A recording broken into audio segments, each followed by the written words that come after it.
Hello दोस्तों, हम फिर आ गए थे कहानी केयरिंग हस्बैंड जिसको लिखा है श्रेया जी ने और इसका क्रेडिट भी इन्हीं को जाता है। सो दोस्तों, हमारी इस कहानी के पूरे एपिसोड नंबर आपके 84 हो चुके हैं। हम देखते हैं आने वाली कहानी में क्या होता है।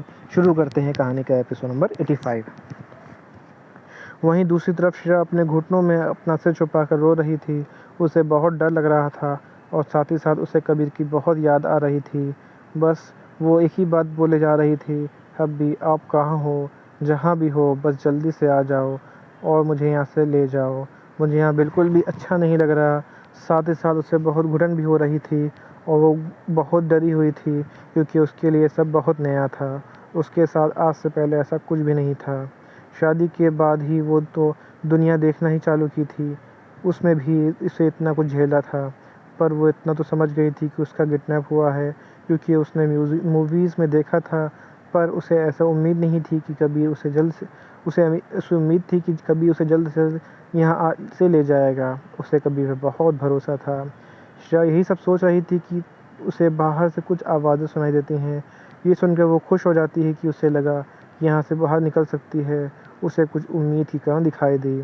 उसे बस जल्द से जल्द यहाँ से निकलना था, पर वो कुछ बोलती उससे पहले उनकी आवाज़ें सुनाई देती हैं। दो लोग आपस में बात कर रहे थे। एक आदमी बोला, हाँ हाँ, सच में मिसेस कपूर हैं। मैंने सोचा नहीं था कि मिसेस कपूर इतनी सुंदर होगी। सच में वो तो स्वर्ग से उतरी हुई अप्सरा की तरह सुंदर हैं। मैंने तो सुना था कबीर कपूर को लड़कियों से नफरत है। दूसरा बोला, तू बेवकूफ़ है, तू खुद ही सोच, जिसकी बीवी इतनी सुंदर हो किसी और को क्यों देखेगा। दूसरे लड़के को भी उसकी बात सही लगी। यार सच में उसकी स्किन मलाई की तरह सॉफ्ट है। अगर बॉस ने नहीं कहा होता तो हम इस लड़की को नहीं छू सकते। सच में मैं कब का उसको अपने यहीं पे बात कर रहे थे। यार सच में मुझे अपने बॉस से बहुत जलन हो रही है।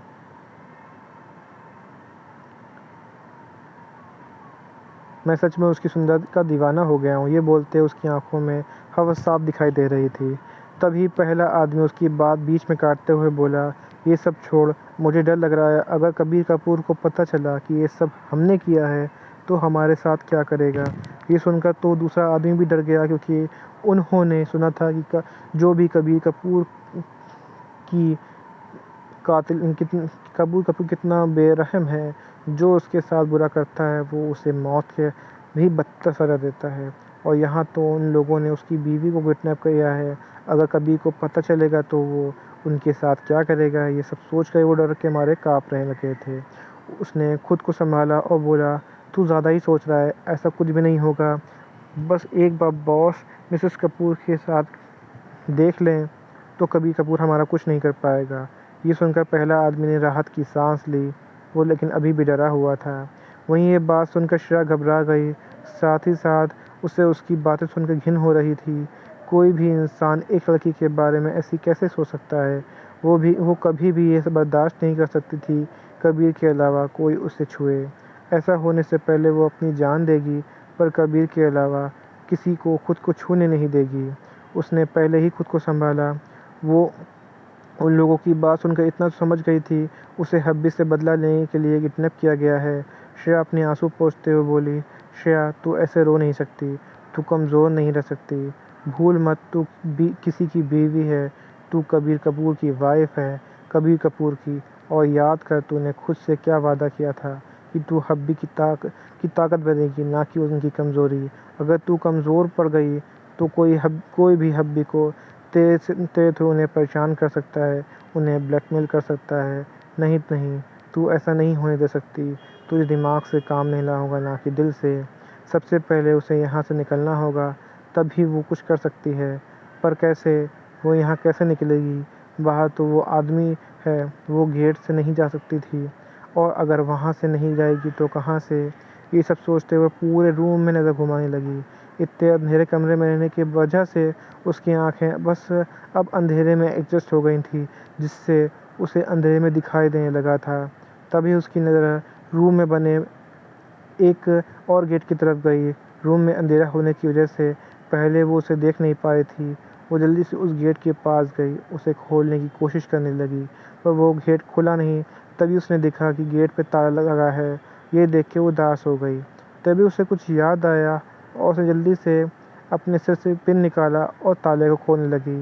वो जब बहुत सारी क्लासेस अटेंड कर रही थी तो उसने एक क्लासेस में ये भी सिखाया गया था कि कैसे बालों के पिन की मदद से ताला तोड़ते हैं। जब उस समय उसे ये सब सिखा रहे थे तो उसे बड़ा अजीब लग रहा था। उसे तो कुछ समझ ही नहीं आ रहा था, मतलब उसे ताला तोड़ना क्यों सिखाया जा रहा है। मतलब वो कोई चोर थोड़ी ना है और ना ही उसके पैसे की कमी है जो वो चोरी करेगी, तो फिर ये सब क्यों सिखाया जा रहा है। पर उसे अब समझ आया था कि ऐसा क्यों था और आज उसे उसका बेनिफिट भी हो रहा था। थोड़ी देर मेहनत करने के बाद ताला खुल गया। ये देख श्रेया के चेहरे पे एक बड़ी सी मुस्कान आ गई। फिर उसने जल्दी से गेट खोला और देखा कि वो बाहर आ गई थी। ये देख के वो खुश हो गई और जल्दी से वहाँ से भाग गई। वो बस भागती रही, उसे समझ नहीं आ रहा था कि वो कहाँ जा रही है। बस उसे वहाँ से निकलना था कैसे भी करके। फिर थोड़ी देर रुक के तो उसने आसपास देखा तो पाया वो एक जंगल में है और बहुत अंदर आ गए हैं। उसे कोई भी दिखाई नहीं दे रहा था। पहले तो उसका ध्यान बस वहाँ से निकलने में था, इसलिए उसने इस पर ध्यान नहीं दिया था कि वो जंगल के बीचों बीच में है। ये सब देखकर श्रेया डर गई। उसे समझ नहीं आ रहा था कि उसे अब क्या करना चाहिए। वो रुक भी नहीं सकती थी क्योंकि वो अभी ज़्यादा दूर नहीं आई थी। अगर किसी को पता चल गया कि वो भाग गई है तो वो उसे तुरंत पकड़ लेंगे। नहीं, वो ये रिस्क नहीं ले सकती थी। ये सोचकर फिर से भागने लगी। वो भाग ही रही थी कि अचानक से एक पत्थर से टकरा के गिर गई। गिरते ही श्रेया के मुँह से एक चीख निकल गई। श्रेया की बहुत तेज़ चोट आई थी।